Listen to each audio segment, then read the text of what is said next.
Second সেমিস্টারের যেসব ছাত্রছাত্রীদের ভিএসি আন্ডারস্ট্যান্ডিং ইন্ডিয়া রয়েছে তাদের ছোট প্রশ্নগুলি নিয়ে আমি আলোচনা করছি। আশা করছি এই ভিডিওটি প্রথম থেকে শেষ পর্যন্ত যদি তোমরা ভালো করে মন দিয়ে শোনো তাহলে এখান থেকেই তোমরা ছোট প্রশ্নগুলির উত্তর কিন্তু করতে পারবে। আমি অধ্যায় ভিত্তিক তোমাদের ছোট প্রশ্নগুলি বলে দিচ্ছি। আমি এখন ভারতের অর্থনীতির অধ্যায় থেকে ছোট প্রশ্নগুলি বলছি। পরিকল্পনা কমিশন কবে গঠিত হয়? 1950 সালে। পরিকল্পনা কমিশনের প্রথম চেয়ারম্যান কে? জওহরলাল নেহেরু। দ্বিতীয় পঞ্চবার্ষিকী পরিকল্পনা কিসের ওপর ভিত্তি করে গড়ে উঠেছিল? মহালনবিশ মডেলের ওপর ভিত্তি করে। প্রথম পঞ্চবার্ষিকী পরিকল্পনায় একদম শীর্ষে কি ছিল? কৃষি। দ্বিতীয় পঞ্চবার্ষিকী পরিকল্পনার সময়কাল কি ছিল? 1956 সাল থেকে 1961 সাল। কোন পঞ্চবার্ষিকী পরিকল্পনার সময় ভারত মিশ্র অর্থনীতি বেছে নিয়েছিল? দ্বিতীয় পঞ্চবার্ষিকী পরিকল্পনায়। কোন পঞ্চবার্ষিকী পরিকল্পনার সময় সবুজ বিপ্লবের সূচনা হয়? তৃতীয় পঞ্চবার্ষিকী পরিকল্পনার সময়। গরিব হাটাও এই স্লোগানটি কোন পঞ্চবার্ষিকী পরিকল্পনায় ব্যবহৃত হয়েছিল? পঞ্চম পঞ্চবার্ষিকী পরিকল্পনায়। কোন পঞ্চবার্ষিকী পরিকল্পনার সময়কাল 4 বছর ছিল? পঞ্চম পঞ্চবার্ষিকী পরিকল্পনার। অর্থনৈতিক সংস্কার ও উদারীকরণ কবে চালু করা হয়? 1990 সালে। কার দ্বারা ভারতীয় পঞ্চবার্ষিকী পরিকল্পনা অনুমোদিত হয়? জাতীয় উন্নয়ন পরিষদ দ্বারা। অর্থনীতির জনক কাকে বলা হয়? অ্যাডাম স্মিথকে। মিশ্র অর্থনীতি শব্দটি কে তৈরি করেন? Adam Smith. রোলিং প্ল্যান সাধারণত কত বছরের জন্য হয়ে থাকে? 1 বছর। ইকোনমিক প্ল্যানিং রয়েছে কোন লিস্টে? কনকারেন্ট লিস্টে। ভারত মিশ্র অর্থনীতি হিসেবে স্বীকৃতি নিয়েছে কোন পলিসি অনুযায়ী? 1948 সালের ইন্ডাস্ট্রিয়াল পরিকল্পনার পলিসি অনুযায়ী। মিশ্র অর্থনীতি বলতে কী বোঝায়?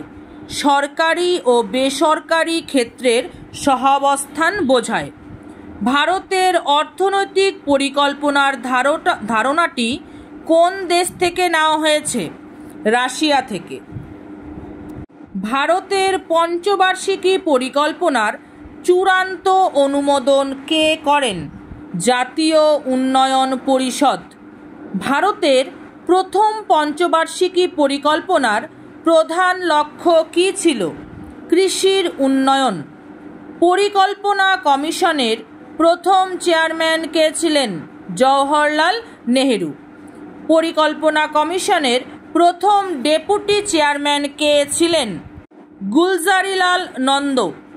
দ্বিতীয় পঞ্চবার্ষিকী পরিকল্পনার সময়কাল কত ছিল? 1956 থেকে 1961 সাল। নীতি আয়োগ কবে প্রতিষ্ঠিত হয়? 2015 সালের 1 জানুয়ারি। নীতি আয়োগের কতজন পূর্ণকালীন সদস্য রয়েছে? 5 জন। 1991 সালের অর্থনৈতিক সংস্কারকালে অর্থমন্ত্রী কে ছিলেন? মনমোহন সিং। নীতি আয়োগ উন্নয়নের জন্য কোন সেক্টরে ফোকাস করা হয়? কৃষি ও পল্লী উন্নয়ন, স্বাস্থ্য ও পুষ্টি উন্নয়ন, শিক্ষা ও দক্ষতা উন্নয়নে। নীতি আয়োগের পূর্ব সংস্থার নাম কি ছিল? পরিকল্পনা কমিশন। এই নীতি অর্থাৎ NITI আয়োগের পূর্ণ নাম কি? National institute for transforming India. ভারতের কোন প্রধানমন্ত্রী নীতি আয়োগ চালু করেন? নরেন্দ্র মোদী। ভারতে অর্থনৈতিক উদারীকরণ কবে ঘটেছিল? 1991 সালে। বিশ্বায়নের জন্য বাধা হিসেবে কি কাজ করে? আমদানি শুল্ক। ভারতে 1991 সালের অর্থনৈতিক সংস্কারের সময় প্রধানমন্ত্রী কে ছিলেন? পিভি নরসিমহা রাও। ভারতে অর্থনৈতিক সংস্কার ব্যবস্থা আনুষ্ঠানিকভাবে কবে চালু হয়েছিল? 1991 সালে। প্ল্যান্ড ইকোনমি ফর ইন্ডিয়া বইটি কে লিখেছেন? এম বিশ্বেশ্বরা। 1991 সালে নতুন অর্থনৈতিক নীতি শুরু হওয়ার আগে এলকিউপি এর সম্পূর্ণ নাম কি ছিল? Licence, quota and permit. ভারতে পাবলিক সেক্টর এন্টারপ্রাইজে বিনিয়োগ প্রক্রিয়া কবে শুরু হয়? 1991 সালে। ভারতের আর্থিক খাত নিয়ন্ত্রণের জন্য দায়ী কে? আরবিআই। 1991 সালে ভারতের বৈদেশিক মুদ্রার রিজার্ভ মূল্য কত ছিল? $1.2 বিলিয়ন।